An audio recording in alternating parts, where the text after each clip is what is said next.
Okay, everybody, this is a little short video on my problem with the Yamaha Rhino springs, trying to compress them. I wound up finding these at Harbor Freight, and of course they're for full-size vehicles. It's not for ATVs or motorcycles. So what I've done is I've modified them a little bit. If I can get to focus. See if I get down here, you can see it. I've modified them to fit inside the coil springs. This one I still need to finish. You can see where it's marked. I gotta cut it next. Cut off each side here, but this seems to work really well. They're long enough to compress the springs. I bought these right here. These are the Tusk spring compressors. They're motorcycle ATV, and they're really good spring compressors, but my problem is on the back of the Rhino, the springs are tighter up top than they are down below, so they don't compress the spring enough. And as you can see, the length here, you got a lot more length to compress the springs compared to this, and that's what you really need on the back of the Yamaha. On the front, it's not so bad. You see the spacers up top. The springs are more spaced out evenly, the whole length. And on the back,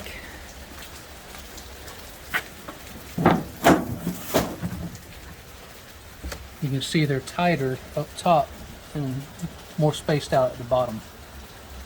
So they get really tight at the top, and it's hard to get any kind of spring compressor in there. And I still need to straighten that one up a little bit. I don't like the way it's cocked over to one side. These spacers are not the best in the world. There really could have been a different way to do this. And I cannot find any extended shocks online. These were a pain in the butt, but I think I found a simple way to compress them using both sets of spring compressors. On the bottom, where it's spaced out, I put the small spring compressors and compress this down as tight as I can, which loosens up the top. I can get my big spring compressor in the top and then all the way down at the bottom and compress the whole thing, and I'm able to take the cap off and put the spacers in. But this is a 4-inch lift on the Rhino, and it's running 30-inch tires, 14-inch wheel, and of course I custom made some Fender Flares here. Just got some belt material from Tractor Supply, built some brackets,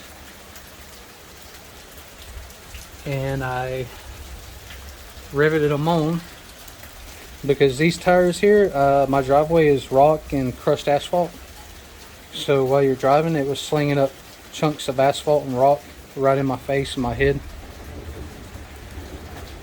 This one here I still have to heat up, bend this over flush with this.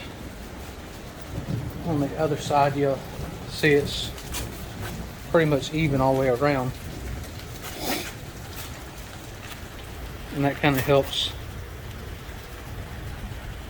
from eating those rocks in your face. I still have to do this side here. Pretty much I have to do the right side, front and back. I still have, make a video on the spacers. But you can see it's what it looks like stock.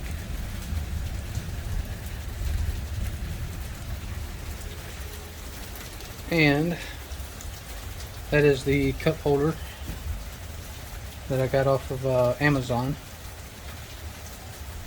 And what I did was I just drilled the rivets out and put thread inserts in, this quarter 20 maybe. I think it's what I used was quarter 20 or maybe 1032. I think it was 1032 or 1028. But put threads in it.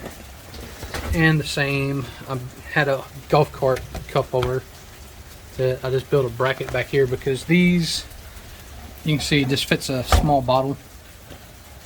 And back here, this fits, you know, cell phones, big bottles. And I put the thread insert on it. You can see it right there, quarter 20. Just build a bracket. It's something simple to use. Those thread inserts are very handy. And on the bed, back here, I also did thread inserts on this. All stainless steel hardware. It comes with the little plastic push tabs to hold the side of the bed on. And this thing gets abused a lot. Stuff thrown in the bed, and those plastic tabs were just getting knocked off and the side of the bed was flopping. So I went in, drilled the side of the bed out, put the thread inserts in, and went back with the stainless steel and did it underneath the back as well.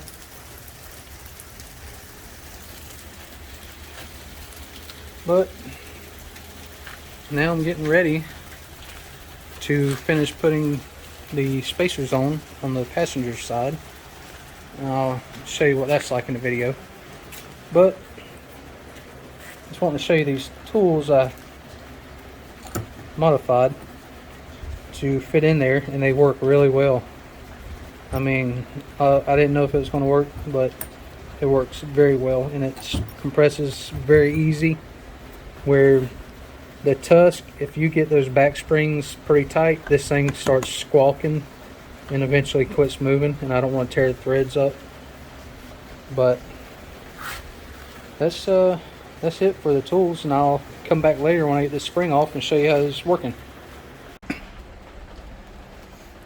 Okay guys, I've got the rear spring off the Rhino.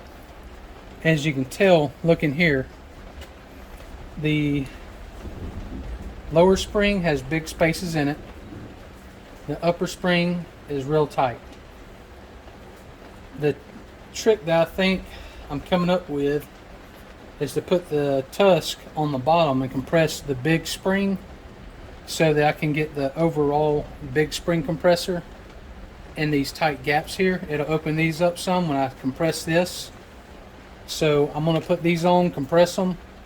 Then I'm going to put the bigger spring compressors on, and I'll be back with you and show you how it works out. Alright, now I'm back, and what I've done, I've compressed the bottom, the spring here, got it spaced out at the top where I can get the larger spring compressors in, and I'm installing them now. I'm tightening them up. As you can see, they fit in there really well.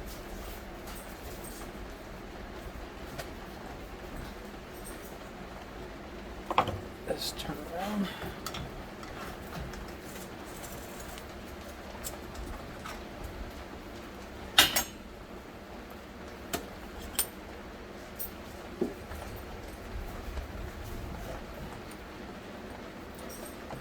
Okay.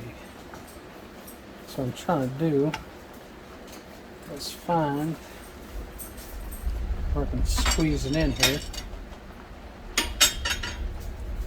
You gotta spread these springs apart just a little bit to get this tool in here.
If it doesn't want to go in with the whole tool put together, I found another easy way while I was making these and test fitting them was to pull it apart and put them in. For some reason I was able to tilt and fit in there a little better.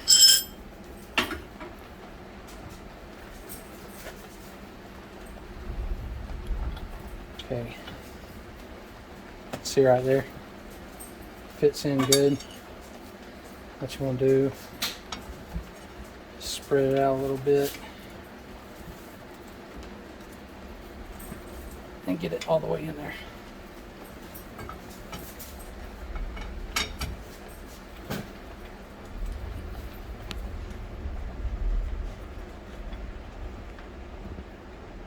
What it is that plastic behind it is holding me up.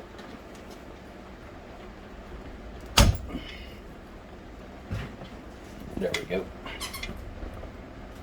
It's got a little plastic collar in here. It's not letting it tilt back. You can even see the bottom just come off. So once it starts like that,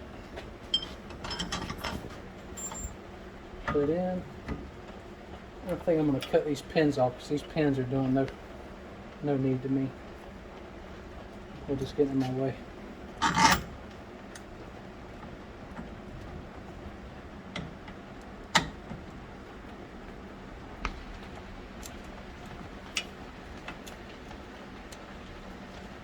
Okay.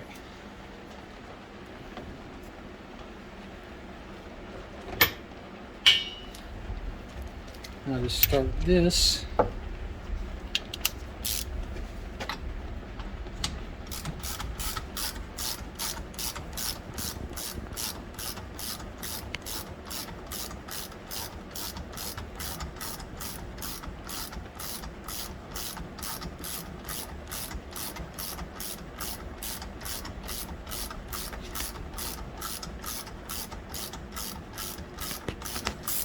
And when you're compressing these springs, you have to do a little bit on this side and then go to this side and go back and forth a little bit at a time. Because what happens is you'll compress the spring too far on this side and you'll kick this out and you can't get it back in. Alright, I'll come back to you as soon as I get this compressed. Alright, I'm starting to compress it. And as you can see on the top here, if you look right up here, you see this gap where the pin is, the retainer clip. You can see that start to space out a little more. This is what we're going for, is to get this down far enough.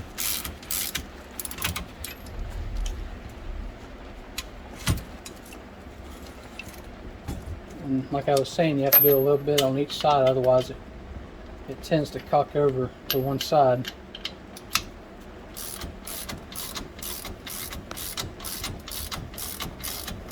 Now, I've looked all over the internet for videos on this, and unless I can't find them or something, I don't know. But I really haven't found anybody showing how to take these rear shocks apart on a Yamaha Rhino, especially ones that are tighter up top than bottom. But this right here is super simple this way if you use two sets of spring compressors.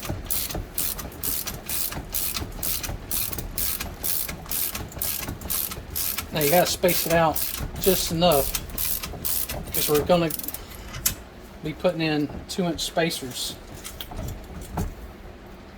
on this, so I have to get them compressed far enough down to put the spacers in. And that's the whole trick, using these two sets to compress it far enough. Okay.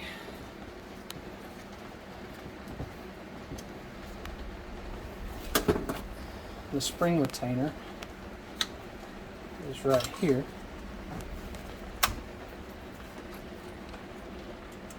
You can see its shot comes up. A lot of spider webs. Okay, now what I did on the other ones, when I took it apart, there's rubber bushing in here. I cut that out because once I put the spacer in, I don't have enough room to go underneath this and put it back on. So I wound up cutting this bushing out in order to get the spacer on. Right here. This is a slide down over top, and then this slides down underneath and locks. So I'll show you how that works here in 1 second.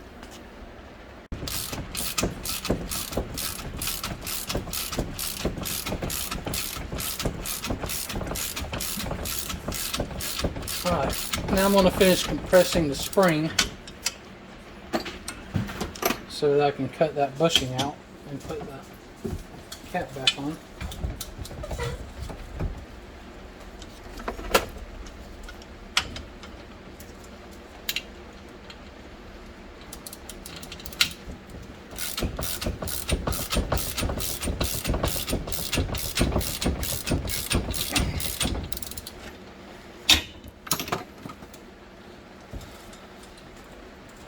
Should be far enough, I hope. Now you can see I've got the spring compressed quite a bit. A lot more than what it was. And what I'm doing, I'm just going in here and cutting this sucker right out.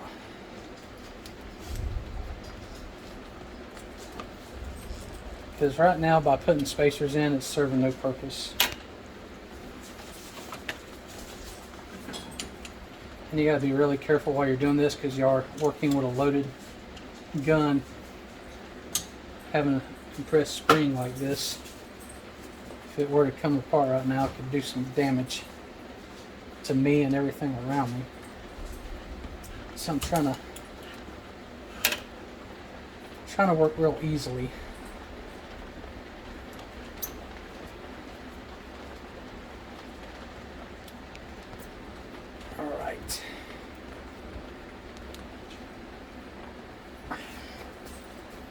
Okay, that's the bushing, and now I'm going to put the spacer on, pull up on this shock, then I'm going to align that gap right through there like so, and then that will come down on there, and there's your spacer. Now when you release the tension on these springs, you need to go slow. This side, this side, this side, this side, this. Go back and forth and try to keep this centered up, because as you can see here, it wants to move around a lot, and if you decompress that spring, it's going to cock up on the bottom of this spacer here. So I try to keep everything in line. And then when I get it all the way decompressed, I'll take these pliers and line up whatever's left. I just take it and squeeze it and line them up.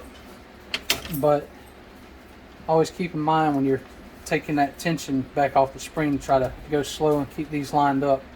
Otherwise it's going to be shifted off to one side and you just pull like crap and will probably cause it to break or come off. Alright, and I'll come back to you as soon as I get this decompressed.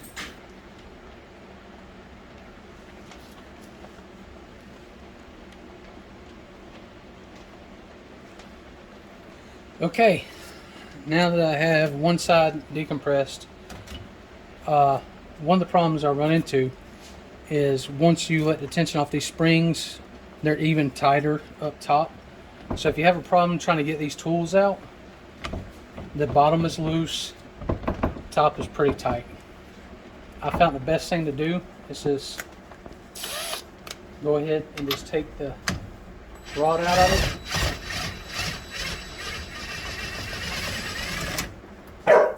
take the rod out. Hey. Grip. She's trying to get her ball. She's wanting our attention. Yeah. Take the rod out, and you should be able to just twist this right out of the spring.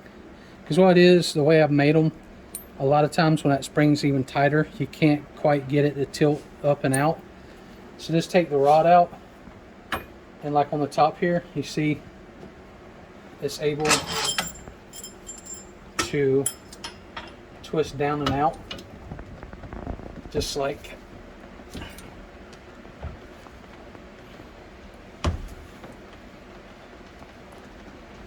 that.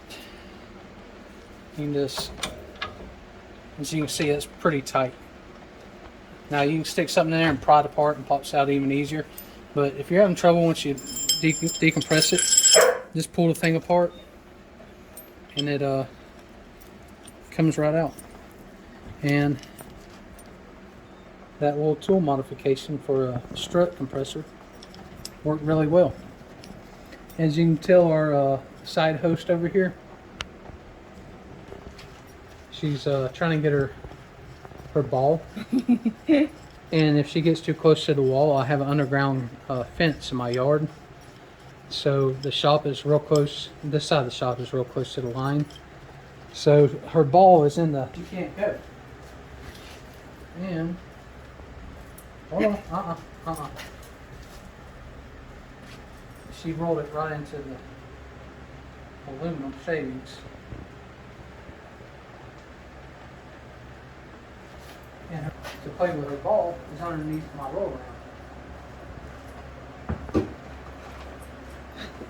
It's just smoking. Like I said, these pins here, they might have a purpose on automotive use, but on ATV, you can't get them in there.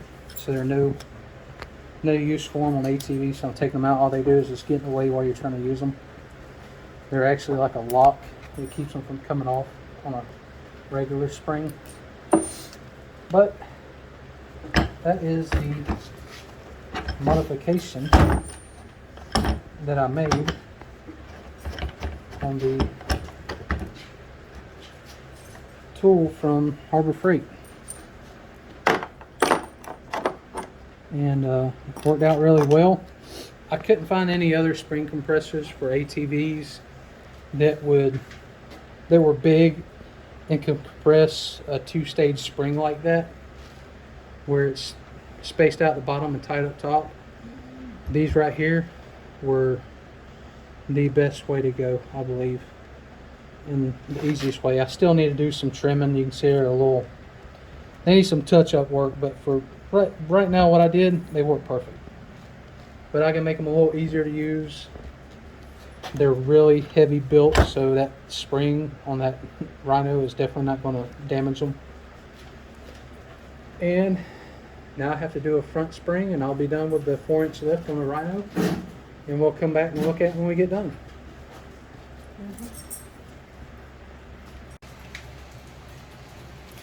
All right, now I've got the back done and installed.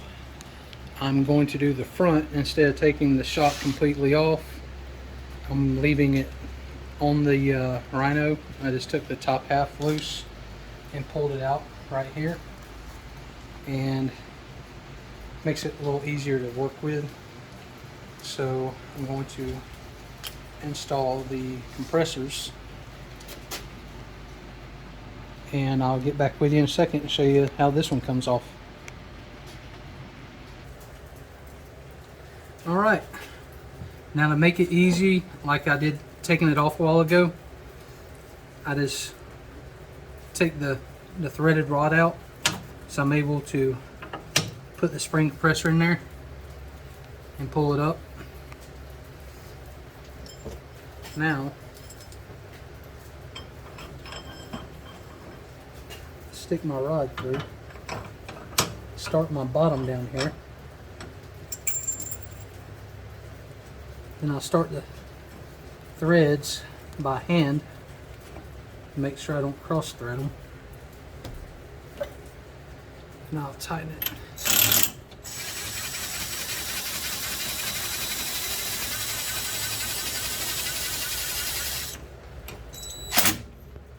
Okay. Now,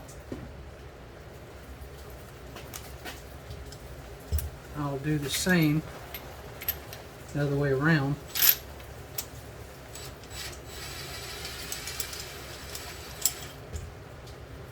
It's just a lot easier doing it this way.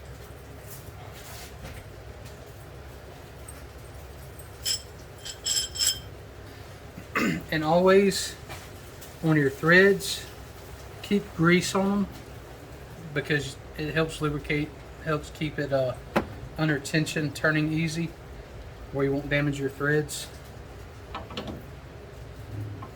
Now, you see, you can't put it at this angle with a rod through it, so it makes it a lot easier to put it in beforehand.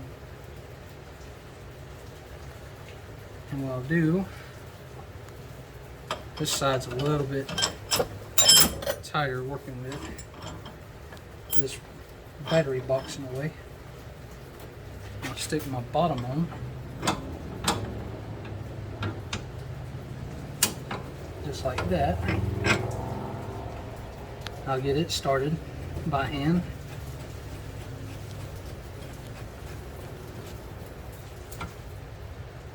And you want these 180 out, directly across from each other.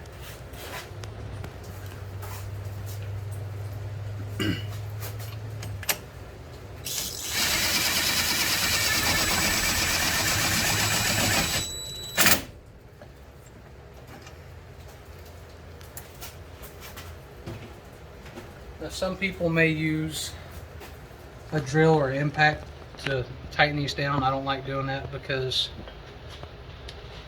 it will make them jump around and turn and pop off.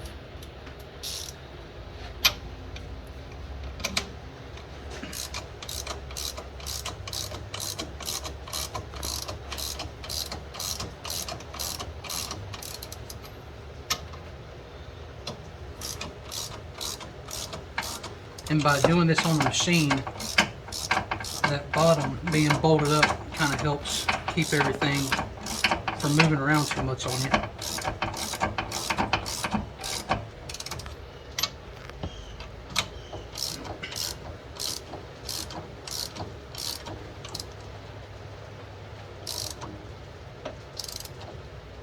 And what I'm going to do, instead of holding these with pliers, now that I took the pins out, I'm going to use a screwdriver to hold them.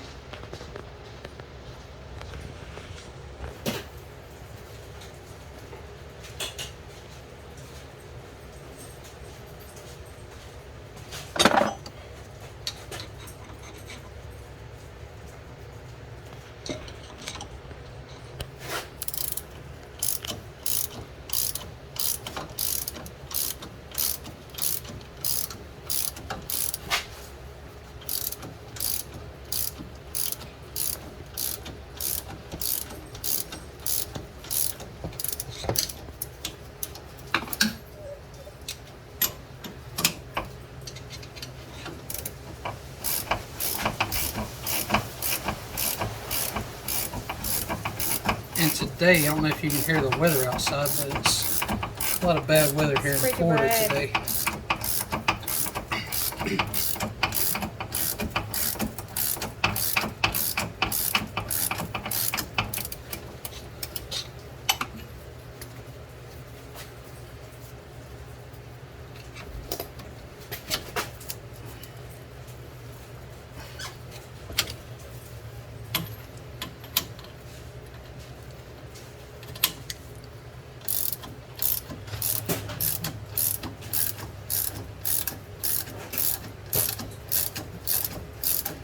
Still working on the first one? I'll pause it. Okay, now I've got the front spring compressed. Take the retainer clip out. Clean it off a little bit. It's kind of dirty, nasty. And what I'm going to do now is cut that bushing out of there like I did on the last one. Put the spacer in and decompress the spring.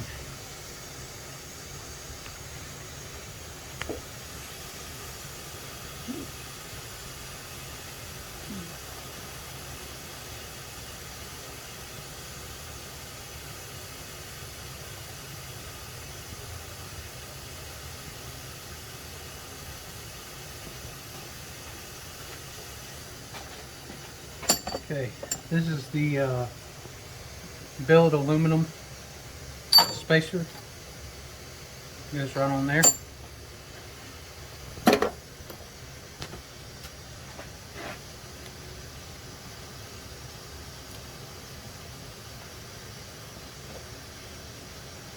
This is a little tricky.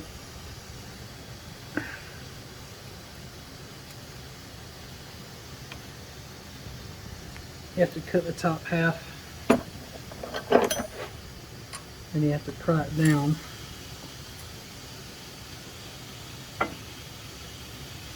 To cut the bottom half.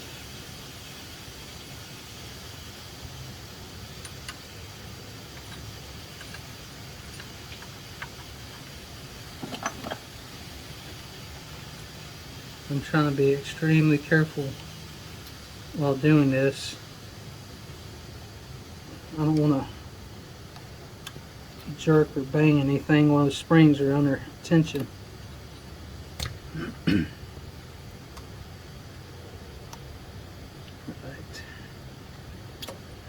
Now that's off.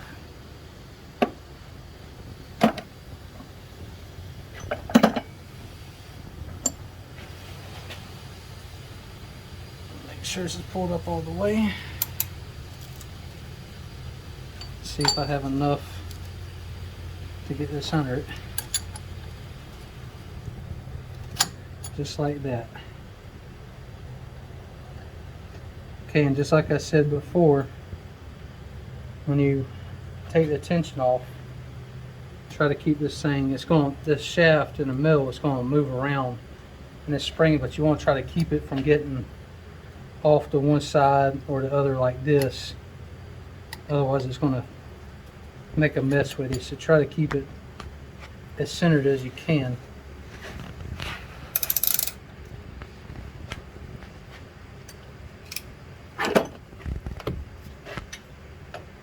It's not centered. I know. I gotta take a little tension off first. Once you take tension off, you can see it start to move. It goes this way, then it goes that way, then it goes back this way. So as you loosen it, it's going to move around. So you're trying to just keep it as straight as you can.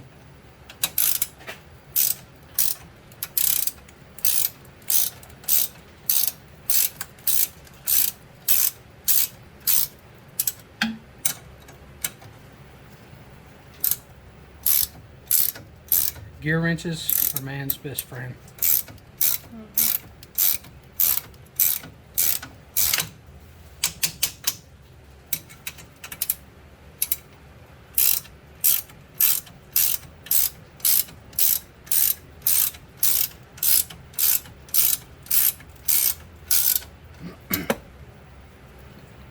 See, I'm off a little on the back, but I can straighten that up in just a second.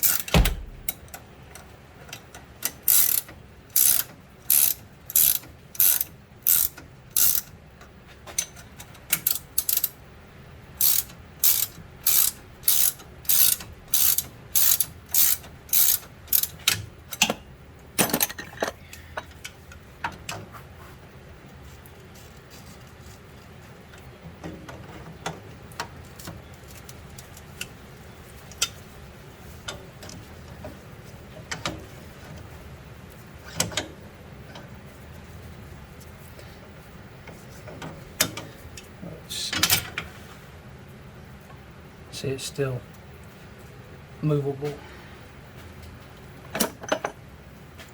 Almost center.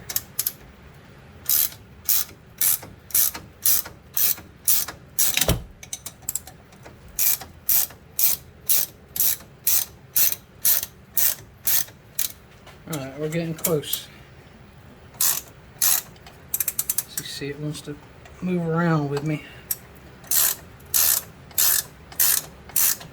Dancing around.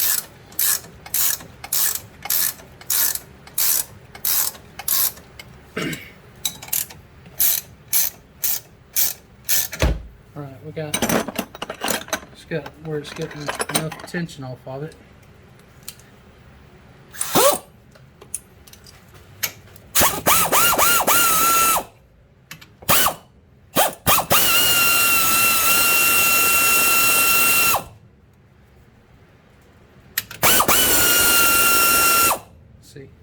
Once these start coming up, your tension's off.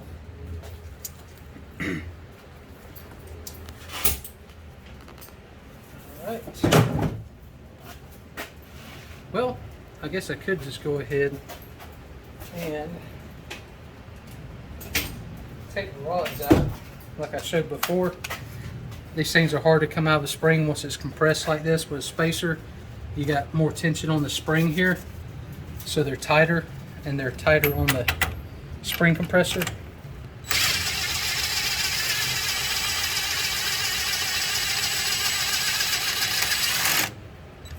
Alright, there's that one. Now I'll just pull this rod out. I can push down and twist it out, just like that. Pull up, take it out. Now just put it back together.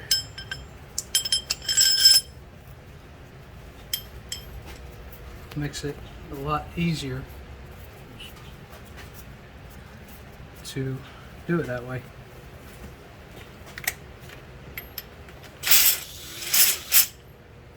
Is that one?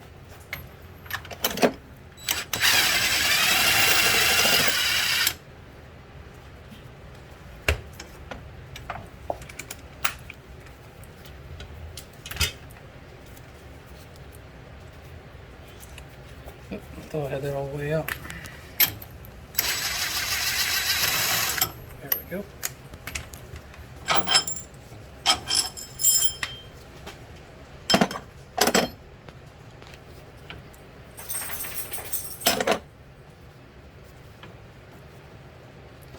This is a little tighter. There it goes. So, put my top back on, and the bottom.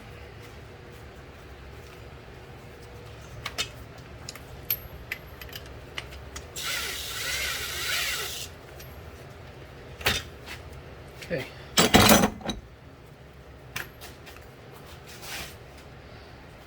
Now I want to stick my dowel rod.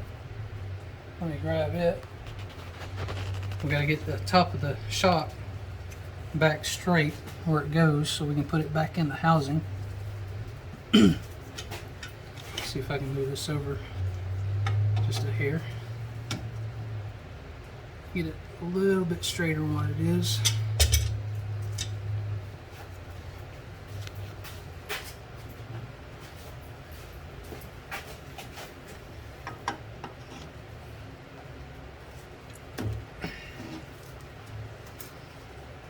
You see it pop right back out on me. Okay, that goes in there, so now I'm going to straighten it back up again.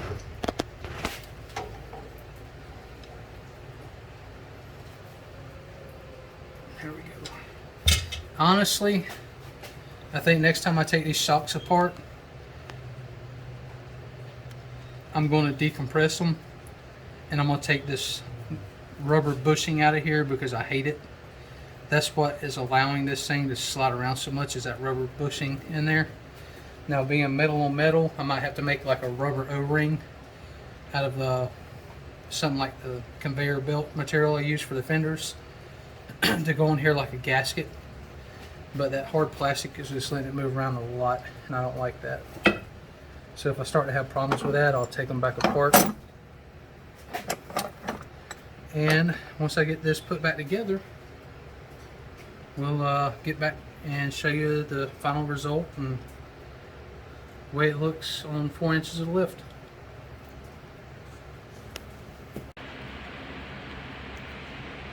All right, here's the finished product. 4 inches of lift, 30-inch tires.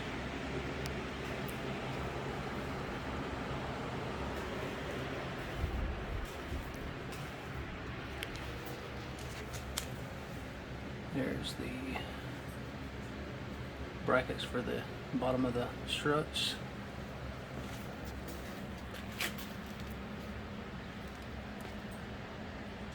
This is the top of the strut and the spacer. Got On back,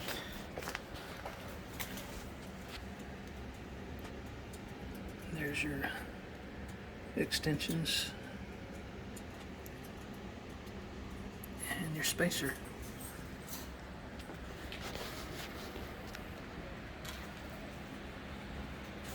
I think that just about does it for the upgrades. We got all the mirrors on it. Got one on the other side. Installed the cup holders and made one back here. I think next will be some different lights around it, some backup lights maybe. Went ahead and kind of heated that up and tried to form it to the shape of the fender. And I also did a headlight upgrade. I just took bought some 4-inch LED lights off of Amazon and cut the brackets off and mounted them up in the hole. It's spot and flood, has both. They seem to work very well at night now compared to the stock ones. The stock ones just, they're not very good. You can't see well with them. Let's see. Stock bezel. I just used the wiring harness to wire into the new lights. Turn them on.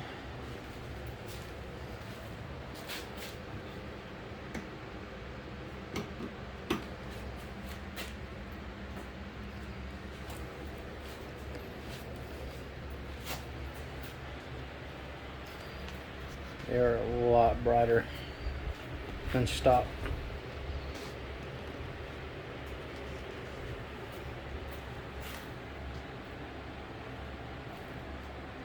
So the Rhino makeover turned out well.